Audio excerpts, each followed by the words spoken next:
Cześć, tu Radek. Moje filmy powstają dzięki patronom, za co im serdecznie dziękuję.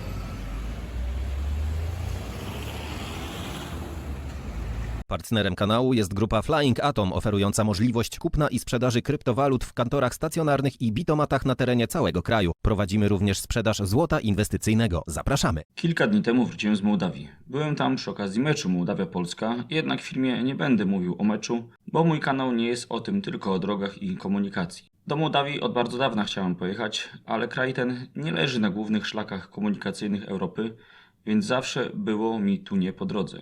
Tutaj warto odnotować, że Mołdawia w różnych rankingach zajmuje ostatnie miejsca w Europie, jeśli chodzi o ilość turystów odwiedzających kraj. Podobnie mało osób przyjeżdża do San Marino, czyli Liechtensteinu, które jednak w porównaniu do Mołdawii są malutkie. Mała ilość turystów w Mołdawii wynika według mnie z dwóch rzeczy. Po pierwsze, to co wspomniałem przed chwilą, kraj nie leży na głównych szlakach komunikacyjnych Europy. Trzeba tutaj właściwie specjalnie przyjechać. Druga sprawa, jeśli ktoś interesuje się zabytkami i zwiedzaniem, to za dużo ten kraj do zaoferowania nie ma. Osoby odwiedzające Mołdawię głównie kierują się do słynnych winnic, których jest tutaj mnóstwo. Z racji krótkiego pobytu tutaj oraz problemów z autem Sebastiana, czyli mojego kumpla, z którym jeżdżę na mecze, ostatecznie do winnicy nie dojechaliśmy. Mimo wszystko uważam, że warto tu przyjechać. Byłem tutaj raptem 3 dni, ale co nieco nagrałem i w materiale Wam to przedstawię. Do Mołdawii dotarłem samolotem z Poznania z przesiadką w Warszawie.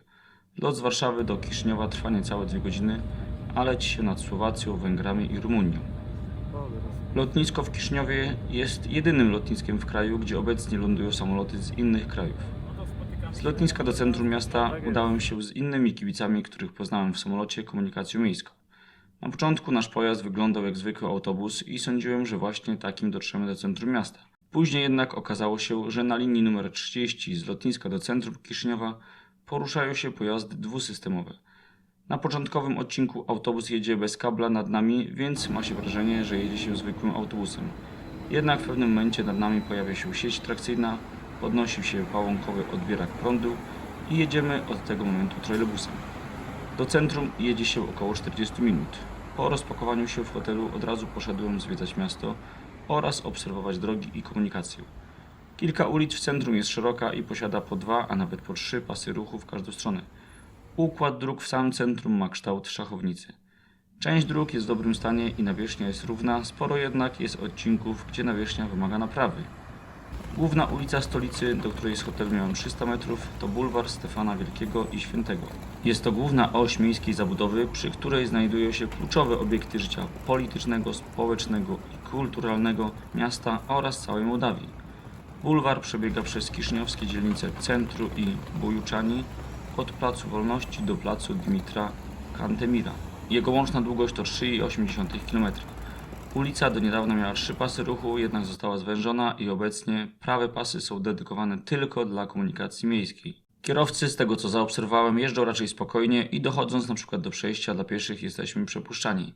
Auta w Mołdawii nie odbiegają jakoś szczególnie od tych widocznych na naszych drogach, chociaż zdarzają się perełki. Znaki zakazu, podobnie jak w całej Europie, mają czerwoną obwódkę i białe tło, czyli inaczej jak u nas, gdzie jest żółte tło. Na drogach można oprócz oczywiście aut z rejestracjami z Mołdawii spotkać co jakiś czas taką rejestrację. Są to auta zarejestrowane w Naddniestrzańskiej Republice Mołdawskiej, czyli państwie, którego nikt nie uznaje, a które znajduje się we wschodniej części Mołdawii tuż przy granicy z Ukrainą. Na jednym ze skrzyżowań spotkałem bardzo nietypowe rozwiązanie, którego właściwie nie widziałem nigdzie wcześniej. Jadąc autem po tej ulicy, w momencie jak paliło się czerwone światło, auta zaczęły skręcać w prawo i w lewo. Na początku myślałem, że ktoś źle pojechał, jednak okazało się, że na słupach z sygnalizacją są zielone strzałki warunkowe w prawo, ale również, co ciekawe, w lewo.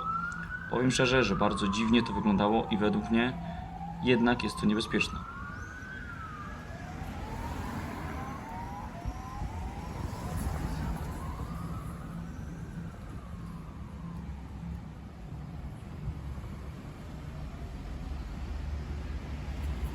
Drugą rzeczą ciekawą i prawdopodobnie zaczerpniętą z USA było oznaczenie drogi jednokierunkowej. Fajne i potrzebne rozwiązanie. Wracając do trolejbusów. Jeżdżą co chwilę i można nimi dojechać do bardzo wielu zakątków w mieście. Jest sporo starych trolejbusów, jednak również bardzo dużo nowych. Spotkałem nawet jeden trolejbus przegubowy. Żeby przejechać się trolejbusem, trzeba kupić bilet u pani, która do nas podchodzi, będąc po jeździe. Każdy przejazd kosztuje 6 lei, czyli złoty 30. Z ciekawych miejsc, gdzie byłem w Kiszyniowie, to restauracja, gdzie byłem wraz z kibicami z całej Polski. Żeby pójść do toalety, trzeba było przejść łącznikiem znajdującym się nad ulicą. W środku łącznika również można było posiedzieć. Ciekawe i bardzo rzadko spotykane rozwiązanie. W Polsce nie widziałem tak usytuowanej restauracji w centrum miasta.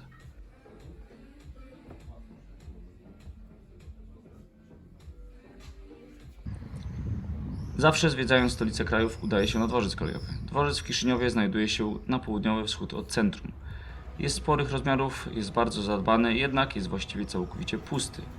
W środku otwarte były 2 lub 3 kasy, jednak nie było podróżnych.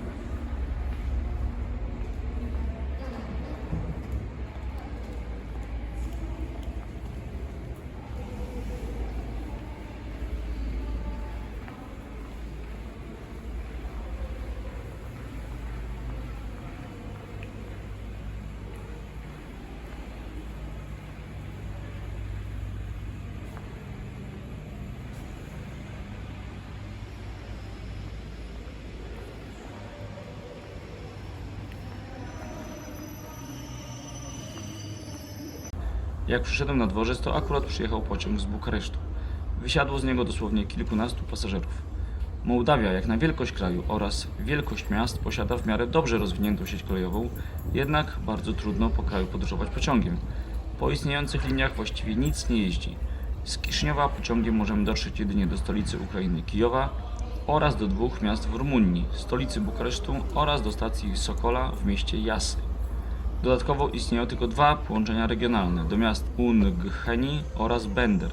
Do niedawno istniało połączenie do Odessy na Ukrainie, jednak ze względu na uszkodzony most na razie taka podróż jest niemożliwa. Kraj nie posiada w ogóle linii zelektryfikowanych. Na dworcu w Kiszyniowie panuje bardzo ciekawy i taki leniwy klimat.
W centrum miasta, na połączeniu chyba 2 najważniejszych ulic, czyli Ismail oraz bulwaru Stefana Wielkiego, natrafiłem na dość zaskakujące schody, które wymagają pilnego remontu.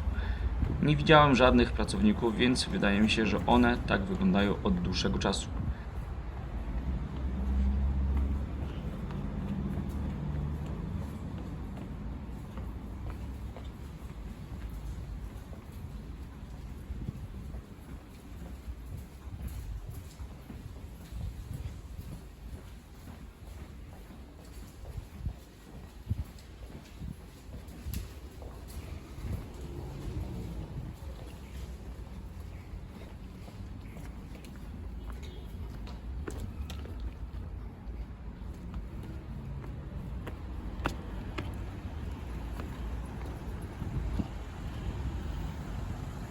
Natomiast dosłownie kilometr na północ przy głównej ulicy istnieją najważniejsze budynki miasta oraz wielki plac.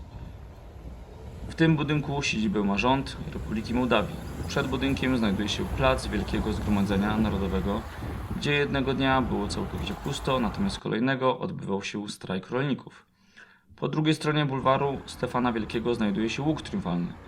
Jest to zbudowany w 1840 roku 13-metrowy łuk z białego kamienia z zegarem upamiętniający wojnę rosyjsko-turecką.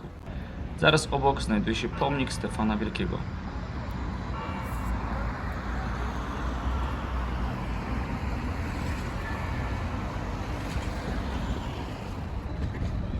Obok pomnika znajduje się bardzo ładny i zadbany park centralny imienia Stefana Wielkiego.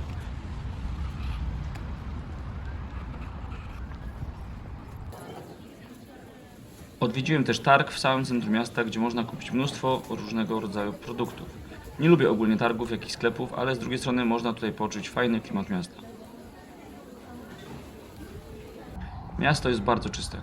Cały czas ktoś pielęgnuje zieleń, nie widać w ogóle śmieci na ulicach. Na koniec 2 słowa o stadionie. Stadion Zimbru Kiszynów mieści się w południowej części miasta.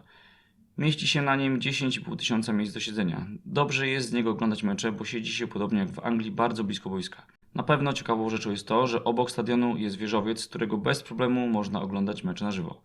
Przy okazji pozdrawiam wszystkich kibiców, którzy dotarli tutaj, a szczególnie tych, którzy udali się drogą lądową.